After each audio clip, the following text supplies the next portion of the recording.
But let's get into the news. So let's start with a few developments on the Twitter front. And why I focus on Twitter so much is Twitter is an incredibly, not only is it entertaining and a little soul-sucking, but it's an incredibly consequential platform for the entire world and for how people consume news and information. So any news about Twitter is going to be significant. And there's a few things that have been going on. One of them just makes me so damn happy, I can hardly stand it. So there was a tweet that someone was saying that Twitter has been out there like nuking pedophilia accounts or people who like promote or sympathize with pedophilia, which why wasn't that happening before? Elon Musk said, removing child exploitation is priority number one. Please reply in comments if you see anything that Twitter needs to address. So Andy No responded to that. If you don't know Andy No, he contributes to the Post Millennial, and he literally wrote the book on Antifa. It's called Unmasked. In fact, I haven't talked about this publicly, but he asked to interview me for that book. But at the time, my bosses at Fox, I believe we had switched ownership to Fox by then, or it might have just been on the brink of that, refused to allow me to. And I, in part, understood their argument because I have been a target of anarchists in Seattle for a decade. It's hard for me to go out at any of the protests that happen without being targeted or physically assaulted.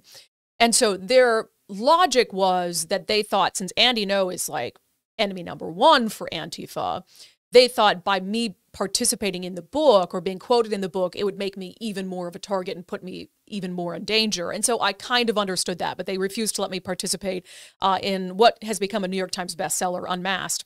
But he's also editor-at-large for the Post Millennial. And look, he's become like a controversial guy because he goes after Antifa and the left just hates Andy No for it.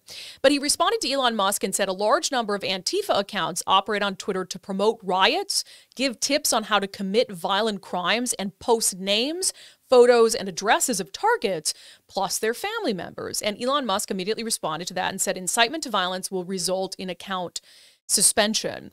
And Andy No proceeded to point out a bunch of instances where he personally has been doxxed. He was violently physically assaulted by Antifa. It's something that he's documented quite a bit in the past. But so he was sharing on Twitter a couple of these instances, saying last year Antifa used Twitter to direct comrades to swarm me after I ran into a hotel following a violent street beating. Elon Musk responded, that is a disturbing story, very concerning that Twitter took no action despite a clear violation of the terms of service. Report in this thread.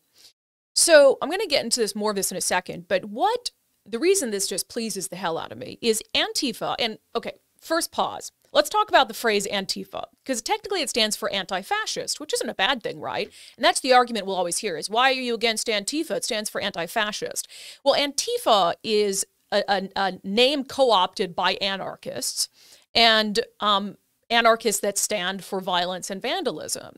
So they've co-opted that word. That is what they call themselves. So if you have an issue with that, take it up with them. Don't take it up with us for calling them what they call themselves. Anyway, I had noticed over the years the extent to which Antifa and anarchists in Seattle used Twitter as a way to organize. It happened during the summer of 2020 in Seattle during Chaz Chop, where they, had these kind of threads going on where sometimes it would be kind of cryptic language, but it was like this wording that they used to communicate with each other and try to say, hey, here's where we're going, here's what we're trying to do. And it always seemed like Twitter just turned a blind eye to it. Like you have other people who are being suspended for incitement to violence or even less than that. And then you had these Antifa accounts that were just operating freely out in the open. And I think this is one of the main problems I had with Twitter, that its terms of service didn't seem to be applied evenly or equally. And so Elon Musk saying, hey, I'm going to take incitement to violence seriously no matter who does it, which is a really good thing. I invited Andy No on the show to talk about this exchange with Elon Musk and what he hopes will come from it.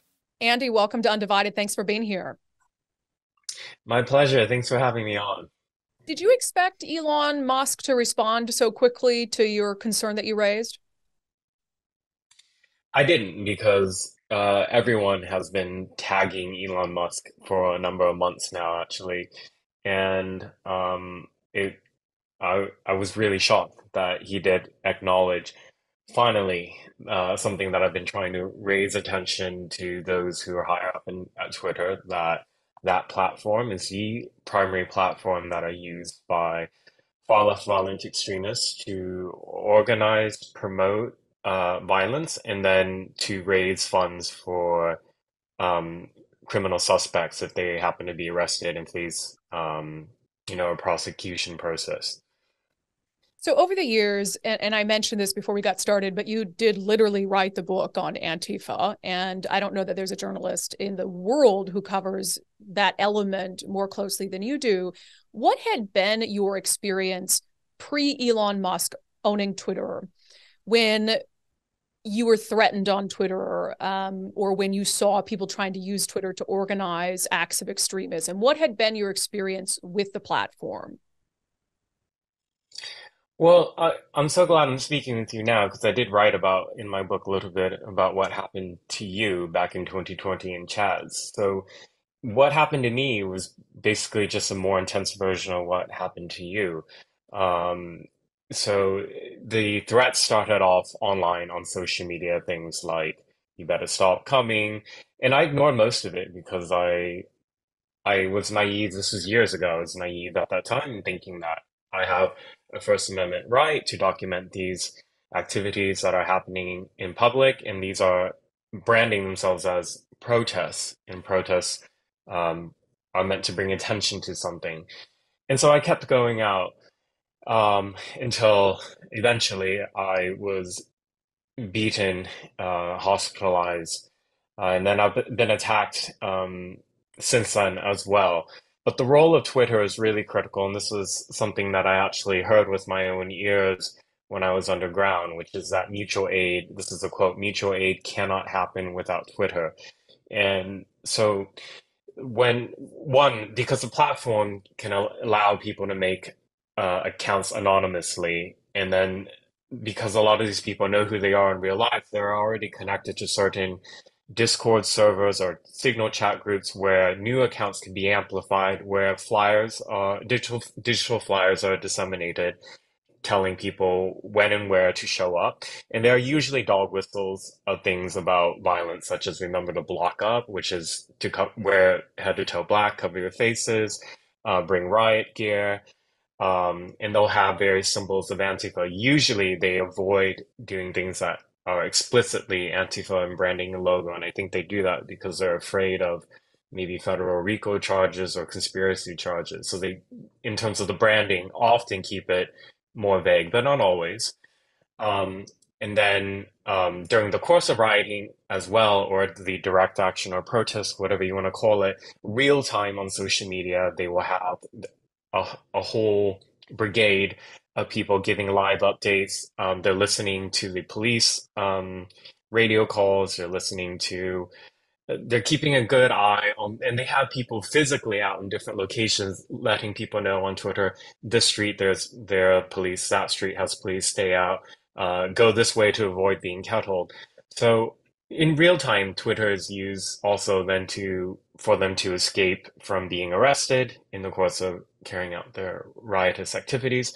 And then afterwards, if there happens to be the few arrests, immediately when there's bail needed, then the links to the various ways to fundraise, whether it be through Cash App or Venmo or GoFundMe or even some so-called nonprofit groups, these links will be blasted out and shared so that internationally people who are allies and supporter of this violent extremist ideology can pour in money and immediately get their comrades out. So it's a whole system that has been crucial in making the riots in Seattle, in Portland, in many cities extremely effective. And over, many of these Twitter accounts are actually explicitly violating the terms of service of Twitter, such as against releasing private information. And by that, I'm not talking about pictures that are taken in public or names of criminal suspects as I do, or the booking photos. By personal information, I'm talking about like phone numbers, the names of their family members, their children, and their addresses. And of course, where they work and the phone numbers to where they work so that people can call and and make allegations and often lies to get people fired. So, yeah, I mean, the riots in 2020 that we saw in the United States could not have happened to scale and length that they did without Twitter. Yeah, and I remember talking about that in real time. And I did for the first time, just to clear the air, because we've never talked about this publicly. I don't think either of us. You asked me to interview me for your book, and I was not allowed to do an interview with you for the book. And now the reason that my bosses gave is they didn't want me to be more of a target. But I think you and I are on the same page of, I'd rather be a target and have people know what's going on and be truthful about it than stay silent about it. So I've always not been comfortable with the fact that I wasn't allowed to talk to you for that. But we can about that, but we can get into that a little bit later. Um, in 2020, we saw there would be hashtags they'd be following that had real time updates and information. When you saw instances that were clear violations of the Twitter terms of service, were you making a concerted effort to try to report those violations?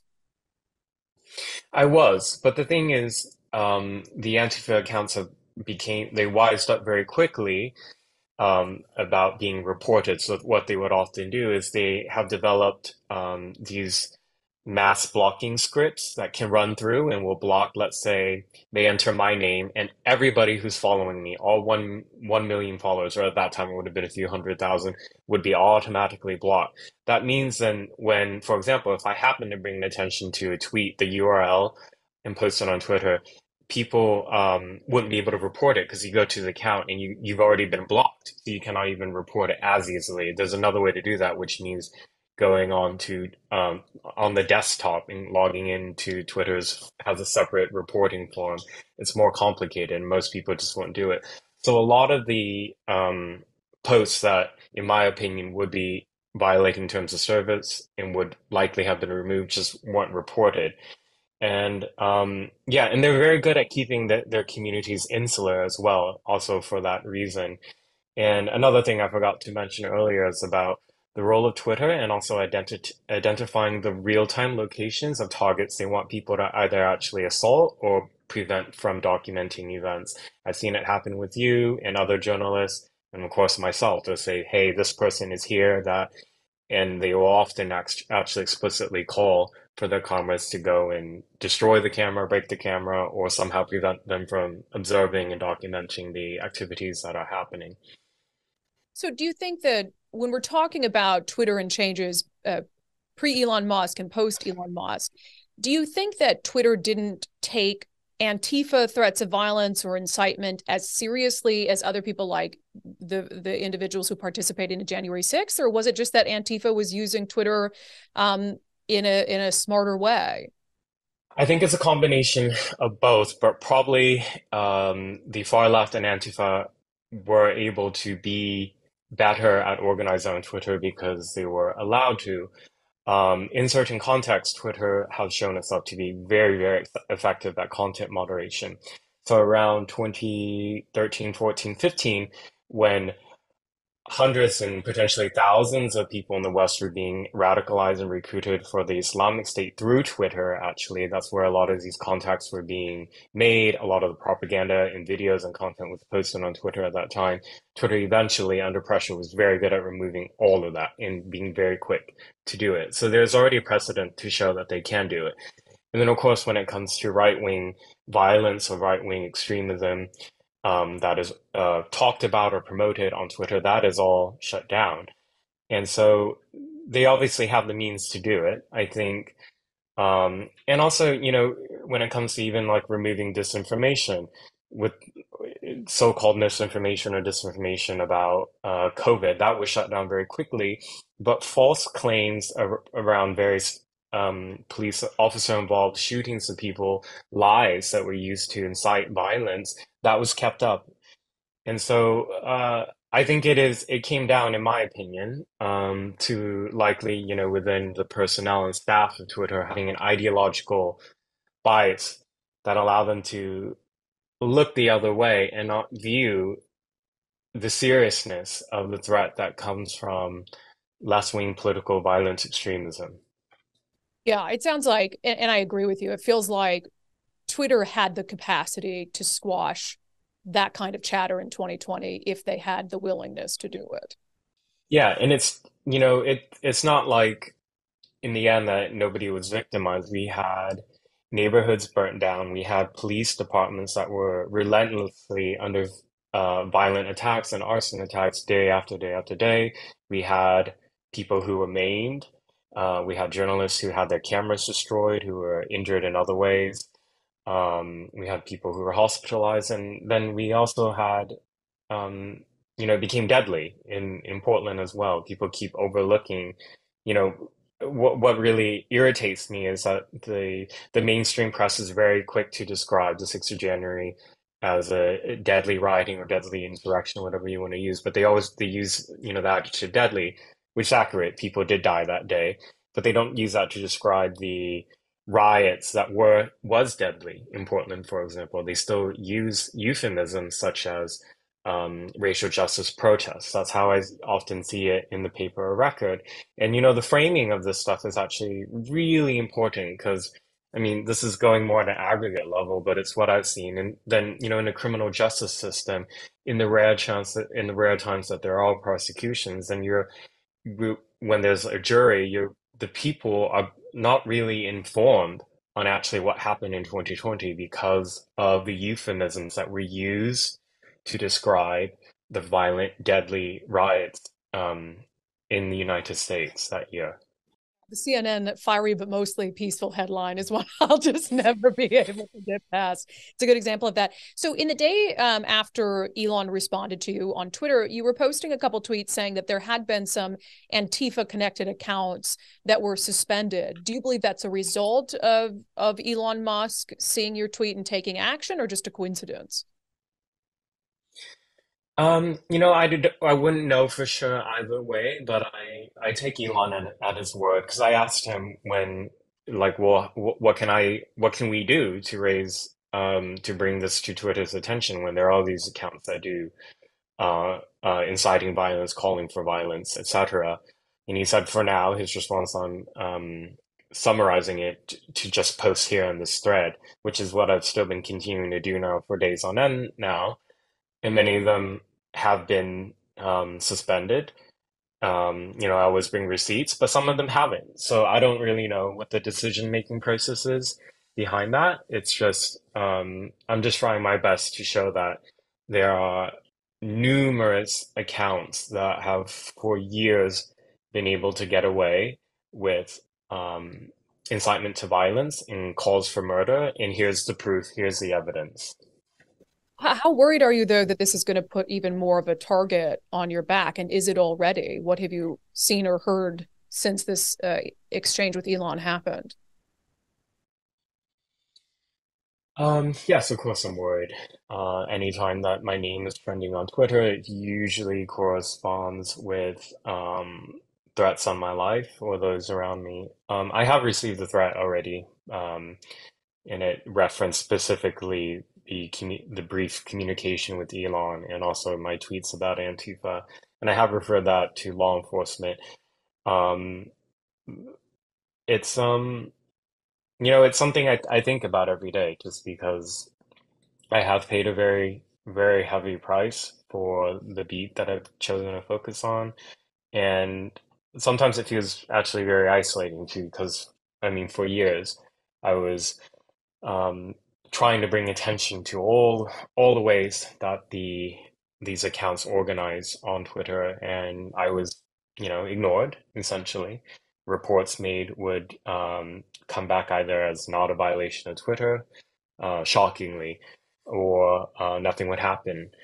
Um, Now that, you know, I got the attention of someone high up, it feels in some ways a little bit vindicating because I have like a lot of evidence that I've already posted on the past. So it's very easy for me to bring up these old posts again to show. Um, but of course, I'm scared as well for um, um, th those around me who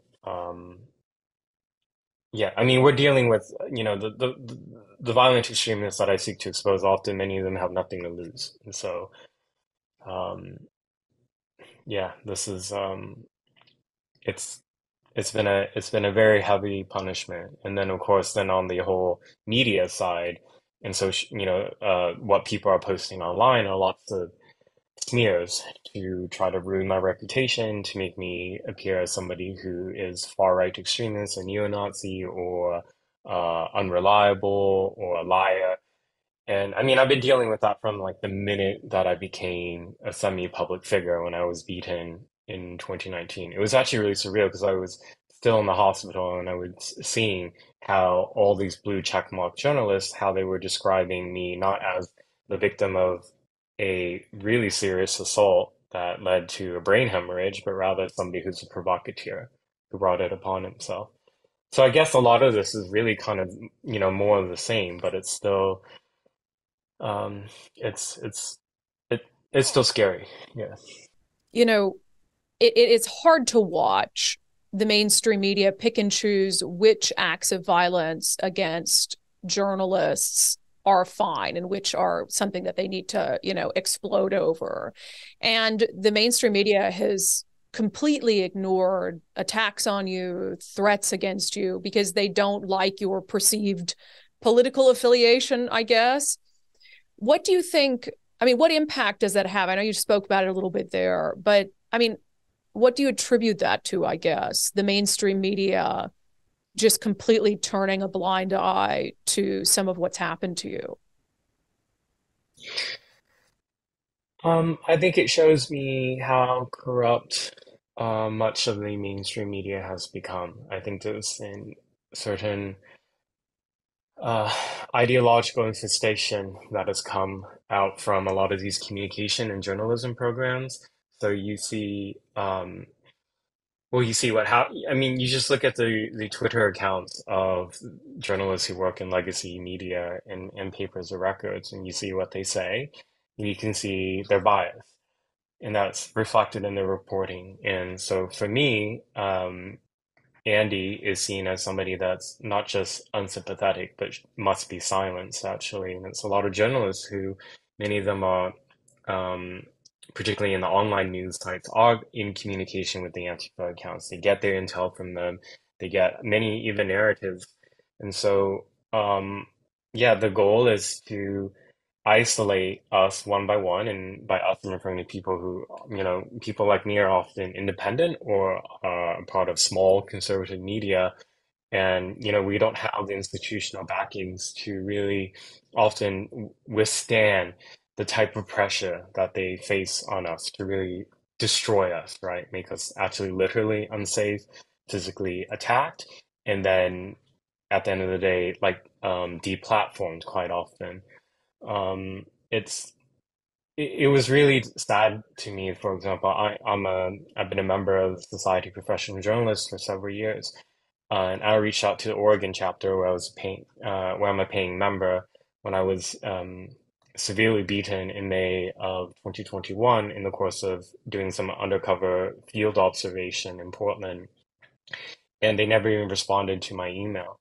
And um, when even when the Committee to Protect Journalists have written about me, some of the assaults, they will have like a whole paragraph asterisk saying that Andy describes himself as a journalist. This is in dispute, and it's kind of I mean, okay, I know a lot of people disagree with my commentary. I accept that. That's fine. But a lot of the video that I recorded in the past, the reason why I did video was actually so that I didn't, so there was no commentary on it. That was intentional, and still, that work was also delegitimized. So, um, it, that delegitimization is actually really effective because then, people well, I mean, it's about control and power. It's about directing legitimacy back to themselves and saying anybody else who falls afoul of these certain claims or narratives are untrustworthy. And I'm not somebody who's against necessarily legacy media. I don't want to see all of it destroyed. A lot of that reputation was built up for good reason. And there are a lot of people who identify themselves as journalists who don't really properly fact check themselves and put out a lot of incorrect information. I've always been very clear that it's, and I know you have too, that when somebody when I get it wrong, it's important to acknowledge that and to remove that information and to apologize. And so, um, but certainly it's really, um, it does feel like kind of like I'm in this alone, and and sometimes literally that's how it is, right? If I'm the victim of various assaults in the course of my work, there will be no legacy journalists' rights organizations that will stick up for me. And I see the same thing happening to Jonathan Cho in Seattle. I don't know how close you guys are or what kind of communication that you've had, but I mean, he's been doing some tremendous work covering the homeless crisis. And if anybody took 6 minutes to watch a video of his, it's journalistic by any standard, but he gets absolutely demonized and vilified. The mainstream media here doesn't stand up for him. I've written about it. So it's really sad to see because it is a strategy that the mainstream media feeds into. And so you're not alone, Andy. I'm here for you. I don't know if that means anything, but what's It happening. does mean something, Brandy, because you come from the legacy media world, and I think and I see that you still hold yourself up to all those professional standards. So, the fact that you invite me on to be able to share my reporting, my story with your audience that you carried over from your past work, that means a lot because the goal of, you know, my detractors, our detractors, is to make it so that people cannot find out about our reporting, to make us ineffective, to make it so that our reporting doesn't reach any audience. Let's end with this. On the Twitter front, on Antifa, as you said, you think has been a very powerful tool for them to carry out the acts of violence and vandalism that they have over the past few years. Let's say that Twitter and Elon Musk, they're serious and they really clamp down on those Antifa affiliated accounts. Will they just go somewhere else? Will they just find another place to do everything that they've been doing on Twitter? And if so, what is that platform going to be? What is it? Yeah, well, first, one thing I wanted to say that I didn't say earlier is that my goal is not just to see Antifa accounts removed. It's not even really about the ideology. It's about those who specifically call, incite, and organize violence. So to me, it's irrelevant where on the line of ideology it falls on. Um, what I've been trying to bring attention to is there is one fringe element that's been able to get away with it and been able to carry out violence for so much. Now, regarding where they go next, a lot of them are on Mastodon. They're falling back on their Discord servers. They're of course going to. I mean, they have really a lot of very intelligent people in support of the movement, and they're going to organize and re-strategize how to be effective. But for now, denying them the space to be able to organize on the biggest social media platform or one of the biggest is a huge blow to them. I mean, I keep making an analogy to Islamic State and jihadism because I do find it actually similar in many ways. We're not seeing a lot of the same level amounts of terrorist attacks by IS sympathizers or IS members because their territory in Syria and Iraq was taken away from them, and that actually really matters. I think there's probably some analogy that over time, as they lose more and more of their ability to openly incite and organize violence on Twitter, it's going to be a huge blow. And they'll group up somewhere else, as motivated ideologues will do. Um, we'll have to see. But of course, it'll be up to journalists and counter-extremism researchers to find out where they're organizing next. But unfortunately, there aren't very many journalists doing this, and almost no counter-extremism researchers who focus on the organizing tactics of the far left, sadly. Well, I think this is a great start. The fact, as we said earlier, that Elon Musk responded right away. There are some counts suspended. I'm looking forward to seeing, how far they take that. So, and, stay safe out there to the extent that you can. And where can people find your work?